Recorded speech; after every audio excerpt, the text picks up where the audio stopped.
혹시 이런 경험 다들 한 번쯤 있지 않으세요? 예전에 정말 감명 깊게 읽었거나 혹은 누군가한테 이건 인생책이다 하고 추천받았던 바로 그 책이요. 문득 다시 읽고 싶어서 검색을 딱 했는데 모니터에 뜨는 건 차가운 한마디, 절판. 아, 그 순간 정말 막막하죠. 눈앞이 캄캄해진다고 해야 하나? 네.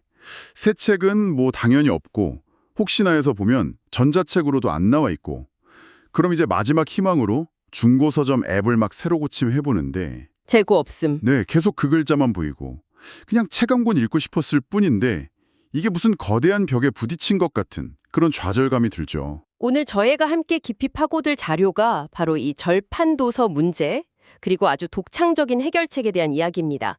하나는 국민도서관 책꽂이라는 온라인 공유 도서관의 작동 방식을 설명한 자료고요.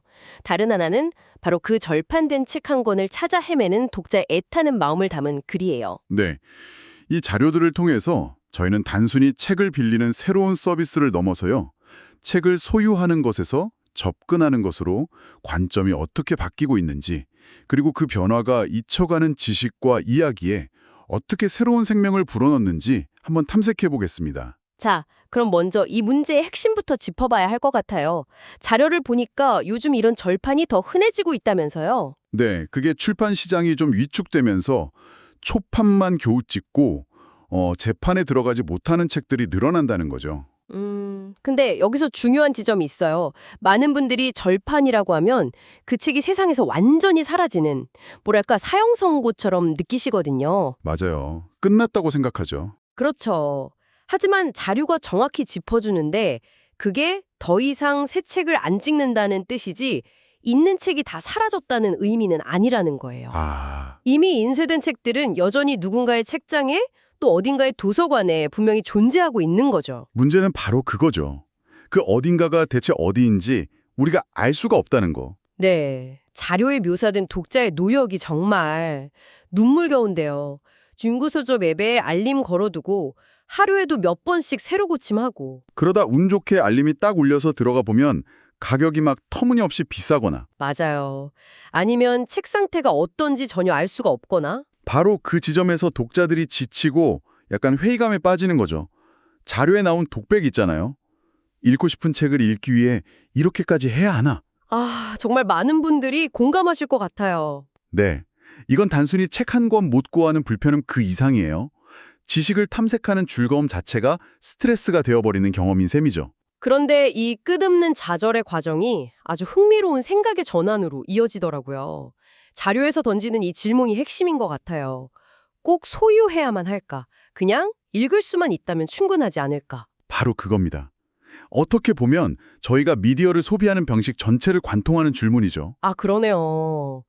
예전에는 음악 들으려면 CD를, 영화 보려면 DVD를 소유해야만 했잖아요. 네네, 사야 했죠. 근데 지금은 뭐 스포티파이나 넷플릭스 같은 걸로 그냥 접근하는 게 훨씬 자연스럽죠. 생각해보니 책은 유독 그 전환이 좀 더뎠던 것 같기도 해요. 아무래도 내 서재에 딱 꽂아두는 그 물리적인 소유욕이 강한 매체라서 그런가? 통해서 그 희소성이 일종의 촉매제가 되는 거예요. 희소성이요? 네. 구하기 쉬운 책이라면 읽는 경험이랑 소유하는 기쁨을 둘 다 누리면 되죠. 근데 절판 도서는 소유 자체가 너무 거대한 장벽이 되니까 아, 그 장벽 앞에서 스스로에게 묻게 되는 거예요. 내가 정말 원하는 게 이 책이라는 물건인가? 아니면 이 안에 담긴 이야기인가? 하고요. 소유가 거의 불가능에 가까워지니까 네. 비로소 접근이라는 본질이 더 선명하게 드러난다. 이런 말씀이시고요. 정확합니다. 바로 이 지점에서 국민도서관 책꽂이라는 해결책이 등장하는 거죠. 네, 맞아요. 개인이 소유한 책을 모두가 접근할 수 있는 자원으로 바꾸자는 아이디어. 자료에서는 이 모델을 세계에서도 유래를 찾아보기 어려운 독특한 방식이라고까지 표현하던데요. 네, 기본 원리는 간단해 보이지만 그 규모나 운영 방식을 뜯어보면 정말 인상적입니다. 규모 이야기가 나와서 말인데요. 저도 이 부분에서 정말 깜짝 놀랐습니다. 장서가 무려 20만 권이 넘어요. 20만 권? 네, 웬만한 공공도서관보다 훨씬 많은 숫자잖아요. 근데 더 놀라운 건 대출 조건이에요. 한 번에 최대 15건까지 60일 동안 빌릴 수 있대요.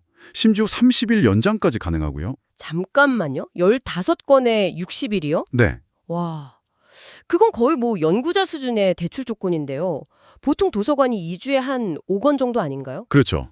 굉장히 파격적이죠. 이게 바로 이 서비스의 철학을 보여주는 거라고 생각해요. 그냥 책 한 권 급하게 찾아보는 곳이 아니라 아예 한 분야의 책들을 쌓아두고 깊이 파고들 수 있는 환경을 주겠다는 거잖아요. 맞습니다. 근데 여기서 이런 생각이 들 수 있거든요. 20만 권이나 된다지만 결국 다 인기 있는 책들만 모여 있는 건 아닐까? 아, 좋은 질문이네요. 네, 근데 이 도서관의 컬렉션이 만들어지는 방식이 그 우려를 딱 잠재우더라고요. 그렇죠. 아주 중요한 지점인데 이 20만 권은 전문 사서가 목록을 짜서 구매한 책들이 아니에요. 네, 수많은 개인들이 각자 자기 서재에서 오랫동안 애정을 갖고 모아온 책들이 합쳐진 결과물이라는 거죠. 각자의 최애의 책들이 모여서 만들어진 거대한 서재. 그렇게 생각하니까 이해가 쉽네요. 네. 그래서 자료에서도 이 도서관을 깊고 넓은 바다라고 표현한 이유가 바로 거기에 있는 겁니다. 누군가에겐 전공서적, 다른 누군가에겐 희귀한 취미서적, 또 다른 누군가에겐 오래된 문학 전집, 이런 것들이 모여서 예측 불가능한 다양성을 만들어내는 거죠. 그래서 오히려 베스트셀러 목록에서는 절대 찾아볼 수 없는 아주 깊고 전문적인 분야의 책들을 발견할 확률이 더 높은 거군요. 바로 그겁니다. 경제학 용어로 롱테일이라고 하잖아요. 긴 꼬리. 롱테일? 네, 소수의 인기 베스트셀러가 머리라면 각각은 잘 안 팔리지만 종류는 어마어마하게 많은 비주류 책들이 바로 그 긴 꼬리거든요. 오프라인 서점은 공간 제약 때문에 이 긴 꼬리를 다 품을 수가 없어요. 하지만 이 시스템은 수천 개의 개인 서재를 연결해서 그 긴 꼬리 전체에 접근하게 만들어주는 거죠. 와, 심지어 그냥 공유만 하는 게 아니라 참여자한테 실질적인 혜택도 주더라고요. 내 책을 누군가 빌려가면 책 정가의 일정 비율이 크레딧으로 적립된다는 점이 흥미로웠어요. 그게 바로 이 시스템의 지속 가능성을 담보하는 아주 영리한 장치인 거죠. 보상 시스템. 네, 순수한 선해에만 기대는 게 아니라 참여에 대한 작은 보상을 설계한 거예요.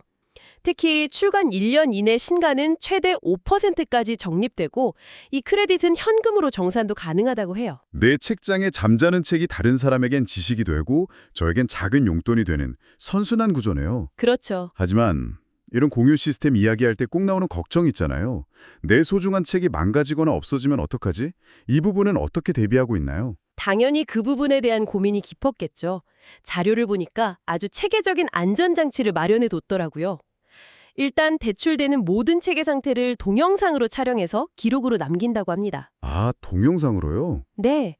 그리고 만약에 훼손되거나 분실되면 동일한 책으로 변상하는 것을 원칙으로 하고요. 동일한 책으로 변상이요? 근데 절판된 희귀 도서는 그 동일한 책을 구하는 것 자체가 거의 불가능하지 않나요? 그럴 때는 어떻게 하죠? 날카로운 질문입니다. 사실 자료가 그 세부 규정까지 다루고 있지는 않아요. 하지만 이 서비스가 2011년부터 10년 넘게 신뢰를 바탕으로 운영되어 왔다는 점을 좀 주목할 필요가 있을 것 같아요. 벌써 그렇게 오래됐군요. 네. 아마 그런 극단적인 사례보다는 책을 정말 아끼는 사람들이 모인 커뮤니티라는 특성상 상호 존중과 신뢰가 시스템을 지탱하는 더 큰 힘으로 작용하고 있을 겁니다. 내 책이 소중한 만큼 남의 책도 소중하다는 그런 암묵적인 약속 같은 거죠. 결국 시스템의 완성도만큼이나 참여하는 사람들의 성숙한 문화가 중요하다는 거군요. 맞습니다. 단순히 편리한 책 대여 시스템을 넘어서 어떤 의미를 갖는지 좀 더 깊이 들어가 보고 싶어요. 자료에서 절판 도서를 읽는 행위를 시간을 건너는 일이라고 표현한 구절이 정말 인상 깊었어요. 저도 그 표현에 한참 머물렀습니다. 시간을 건너는 일. 정말 멋진 말이죠. 이게 절판 도서 읽기가 단순한 정보 습득, 그 이상의 경험이라는 걸 암시하는 거거든요. 그 책이 쓰였던 시대의 공기, 지금은 잘 안 쓰는 독특한 문체, 당시 사람들이 치열하게 고민했던 문제의식과 다시 만나는 행위라는 거죠. 일종의 지적 고고학이자 책을 매개로 한 시간여행이라고 할 수 있습니다. 그 시간여행의 가치를 상징적으로 보여주는 대목이 자료에 나와요. 한 번에 15권이나 빌릴 수 있는 파격적인 조건인데도 오랫동안 찾아 헤매던 절판 도서 딱 한 권만 신청해서 빌려가는 이용자들이 많다는 거예요. 바로 그 지점입니다. 그분들에게는 15권이라는 양이 중요한 게 아닌 거죠. 네. 몇 년 혹은 몇십 년을 찾아 헤맨 그 한 권과의 만남 자체가 이미 충분한 보상이고 만족인 거예요. 이건 수십 권의 신간 베스트셀러가 주는 즐거움과는 완전히 다른 차원의 아주 깊고 개인적인 희열일 겁니다. 그렇군요. 결국 이 모든 이야기는 하나의 질문으로 모이는 것 같아요. 책을 읽는다는 행위의 본질은 뭘까? 그리고 책을 사랑하는 사람들은 어떻게 서로 연결될 수 있을까? 하는 그런 질문요. 맞습니다. 오늘 우리가 살펴본 자료들은 절판이라는 거대한 벽 앞에서 좌절했던 독자들에게 구매와 소유가 유일한 길이 아니라는 걸 보여주는 거죠. 네, 국민도서관 책꽂이는 그냥 책이 많은 도서관이 아니라 흩어져 있던 개인의 서재들을 연결해서 잊힐 뻔했던 지식과 이야기를 함께 구해내는 하나의 공동체에 가깝다는 생각이 듭니다. 책을 아끼는 마음들이 모여서 시장 논리만으로는 해결할 수 없었던 문제를 스스로 해결해낸 아주 인상적인 사례네요. 단순히 안타까워하는 데 그치지 않고 직접 행동해서 대안을 만들어냈다는 점이 큰 울림을 줍니다. 이 이야기를 쭉 따라오다 보니까 자연스럽게 이런 생각으로 이어지네요. 이 서비스는 다른 사람의 책장에 잠들어 있던 보물을 발견하는 기쁨을 우리에게 주잖아요. 그렇다면 반대로 지금 당신의 책장에 꽂혀 있는 책 중에는 어떤 이야기가 잠자고 있을까요? 어쩌면 당신에게는 너무나 익숙해서 더 이상 펼쳐보지 않는 그 책이 지금